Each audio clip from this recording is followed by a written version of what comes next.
요즘 부동산 가격 폭등으로 상속 증여에 대한 관심이 폭발적이신데요. 상속세 증여세율 너무 높습니다. 그래서 이번 상속증여세법 개정안에 정말 관심이 많으셨는데요. 최근 세법 개정안이 국회에서 부결됐죠. 그래서 상속증여세를 줄일 수 있는 방법은 예전과 같이 별로 없어졌는데요. 그중 제일 중요한 것이 부동산 평가입니다.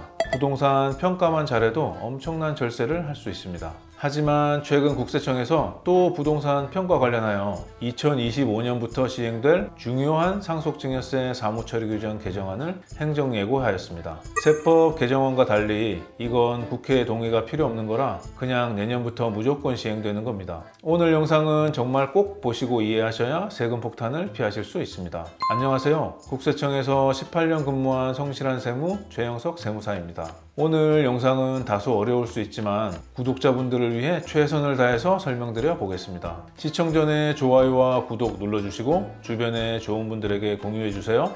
절세는 최영석.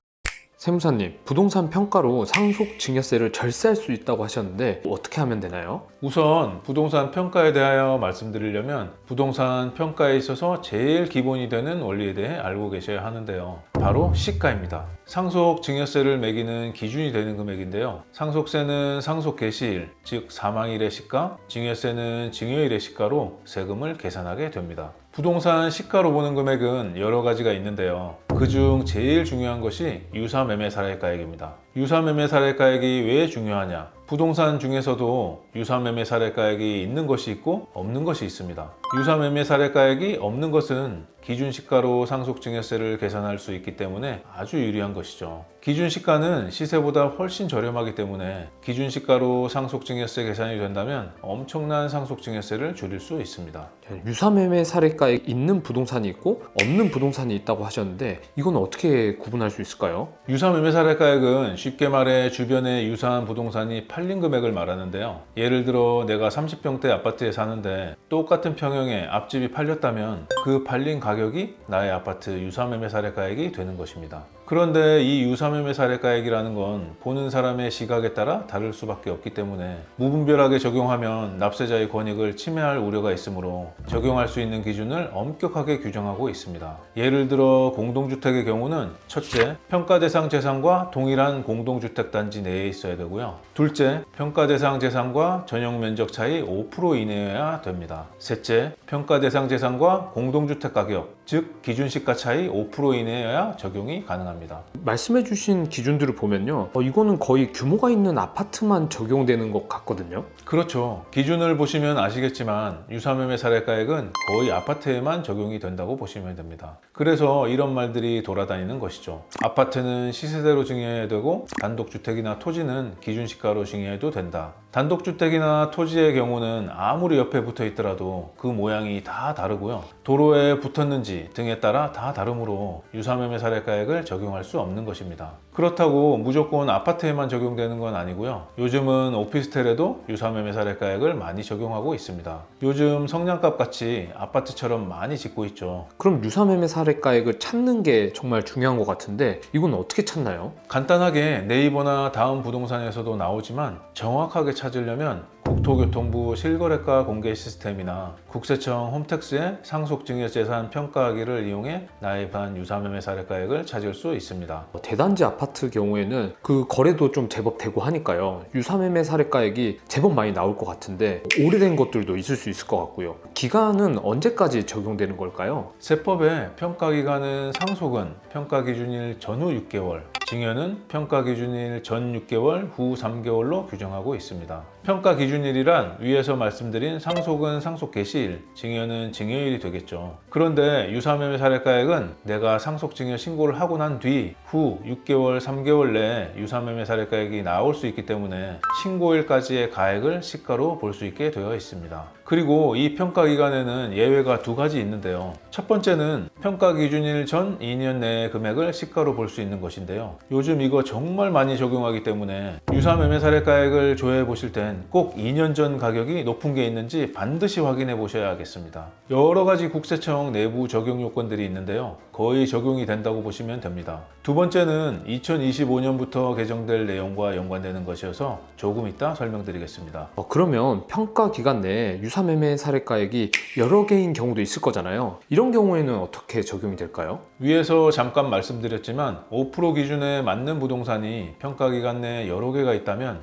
평가기준일에 최근접한 유사매매 사례가액이 시가로 적용이 됩니다. 예를 들어 부모님이 2025년 1월 5일에 사망하셨다고 가정했을 때 유사매매 사례가액이 2024년 12월 15일인 게 있고 2025년 2월 1일인 게 있다 하면 사망일로부터 제일 가까운 2024년 12월 15일 유사매매 사례가액이 시가로 적용되는 것입니다. 국세청 홈택스에는 이런 기준들까지 적용되어 유사매매 사례가액의 적용 순위까지 나오고요. 매번 느끼는 거지만 이 국세청 시스템이 진짜 대박이네요. 하지만 업데이트되는 시간이 걸려서 신고일 이내에 최근 유사매매 사례가액이 있는지 확인하시려면 국토교통부 실거래가 공개 시스템을 확인해 보시는 게 제일 정확합니다. 저도 이 주제를 준비하면서 미리 좀 공부를 좀 해봤거든요. 근데 유튜브나 다른 인터넷들 보면은 감정평가를 좀 받아라 이런 내용들이 제법 많더라고요. 이게 사실인지 아니면 거짓인 건지 좀 궁금합니다. 부동산 상속 증여 시 부동산 가액의 기준이 되는 시가는 적용되는 순위가 정해져 있습니다.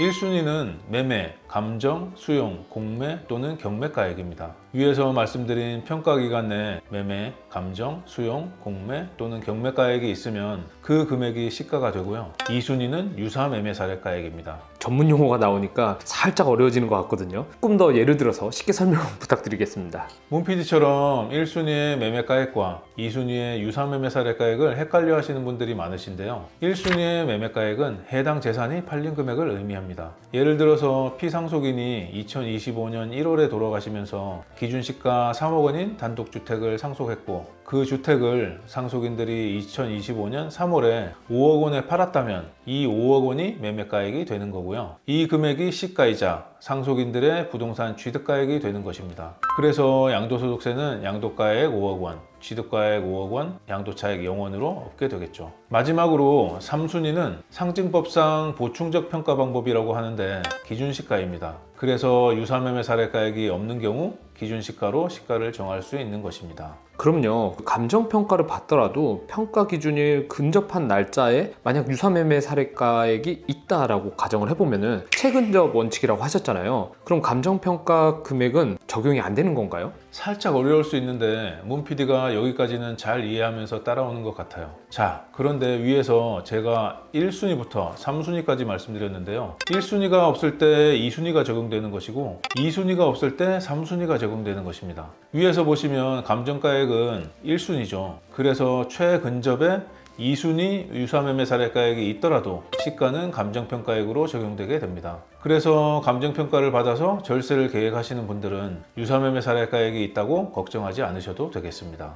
이게 막 순위도 나오고 해서 약간 복잡할 수 있는데 지금 세무사님이 말씀해 주신 기준들을 잘 기억했다가 적용을 하시면은 확실하게 절세하는 방향으로 이끄실 수 있을 것 같습니다. 세무사님, 뉴스 기사들 보면요, 꼬마 빌딩이나 나대지는 유사매매 사례가액이 없지만 국세청에서 감평을 한다, 이런 기사들을 많이 본 것 같아요. 이건 어떻게 되는 걸까요? 예전에는 모두의 꿈이 건물주였는데 이제는 그렇지도 않은 것 같습니다. 앞에서 말씀드린 평가기간 두 번째 예외 사유가 이것인데요. 꼬마 빌딩이나 나대지는 당연히 유사매매 사례가액이 존재할 리 없겠죠. 그래서 부자들 사이에서 이걸 이용해서 부의 무상증여가 많이 일어났습니다. 너무 궁금한데요? 강남의 꼬마 빌딩들 보면 수백억 원을 호가하죠. 그런데 기준시가로 자녀들에게 증여해주면 엄청난 증여세 절세를 할 수 있었습니다. 그래서 서민들과 과세형평이 너무 맞지 않는 기현상이 발생되게 되었습니다. 정부에서 가만 보고 있지 않았겠죠? 그래서 2020년부터 꼬마 빌딩이나 나대지의 경우 기준시가로 신고하더라도 국세청에서 법정 결정 기한 내 감정평가를 해서 그 금액을 시가로 볼 수 있는 근거를 마련했습니다. 보도자료를 보면 아시겠지만 꼬마 빌딩, 나대지만 국세청 감정평가의 대상이었는데요. 그래서 고가의 대형평수 아파트 유사매매 사례가액이 존재하지 않는 경우 이걸 이용해서 엄청난 증여세 절세가 가능했습니다. 그런데 얼마 전에 국세청에서 보도자료가 나왔죠. 내년부터 이것도 막겠다. 이게 관련 기사인데요. 결과적으로 지금까지 회색지대에 있어서 저가로 증여했던 물건들, 특히 주거용 부동산들도 철저히 조사해서 감정평가 적용해서 세금 부과하겠다는 겁니다. 이미 감정평가를 적용해서 벌써 3조 2천억 원이나 높여 과세를 했다는 거고요. 앞으로도 더 심해지겠죠. 건물주도 그렇지만 주택 보유자분들도 너무 안 좋게만 비춰지는 것 같아서 조금 마음이 좀 그렇긴 하네요. 그분들도 정말 열심히 사셔가지고 오랫동안 뭐 부를 축적한 건데 결국 이제 세금으로 다 뺏기는 상황들이 오는 것 같습니다. 많은 분들이 걱정을 하실 것 같은데요. 이런 분들은 어떻게 대비를 하면 좋을까요? 예전 생각하시고 상속증여를 하시면 이제 높은 확률로, 아니 기정사실로 세금 폭탄 맞는다고 생각하시면 됩니다. 왜냐? 어차피 국세청에서 감정평가를 실시해서 세금을 부과할 거거든요. 차라리 미리 직접 감정평가를 받으셔서 본인에게 조금이라도 더 유리하게 준비를 하시는 게 좋겠습니다. 이제 감정평가도 필수인 시대가 오네요. 저 하나 궁금한 게요. 국세청에서 받은 감정평가가 마음에 안 든다고 이의를 신청할 수 있을까요? 이의 신청을 할 수는 있죠. 하지만 제가 이의 신청이 받아들여져서 변경된 사례를 본 적은 없고요. 국세청에서도 정상적인 감정평가 기관을 통해 감평받았기 때문입니다. 그러니까 국세청에서 감평 받기 전에 미리 받으시는 게 일을 쉽게 처리하는 방법이죠. 세무사님 말씀을 정리해보면 어차피 감정평가는 받을 거니까, 그리고 국세청에서 감평을 받으면 그것도 공식기관에서 인증받은 걸로 하는 거니까 그거를 번복하기는 좀 어렵다라는 거니까 미리 본인이 조금 더 유리한 방향으로 할 수만 있다면 감정평가를 미리 받는 게 좋겠다라는 의미로 저는 이해를 했습니다. 절세는 최영석. 상속증여 관련해서 세금이 많이 낮춰질 것으로 국민들이 기대를 참 많이 했잖아요. 근데 오히려 거꾸로 가는 것 같아서 제가 좀 마음이 안 좋네요. 세무사님, 오늘 정리 한번 부탁드리겠습니다. 현재는 상속증여세 사무처리 규정에 감정평가 대상을 비거주용 부동산 등으로 한다고 규정하고 있습니다. 내년부터 주거용 부동산도 들어가게 되므로 이 부분을 정확히 체크하시고 유사매매 사례가액이 없다고 무조건 기준시가로 신고하셨다가 낭패를 보시지 않기를 바랍니다. 시행 시기 등 자세한 내용은 국세청 보도자료 코너에 게시되어 있으니 참고하시고요. 어차피 국세청에서 감정평가할 거, 감정평가를 나에게 조금이라도 유리하게 받아서 절세에 활용하시는 방법도 좋을 것 같습니다. 지금까지 성실한 세무 최영석 세무사였습니다.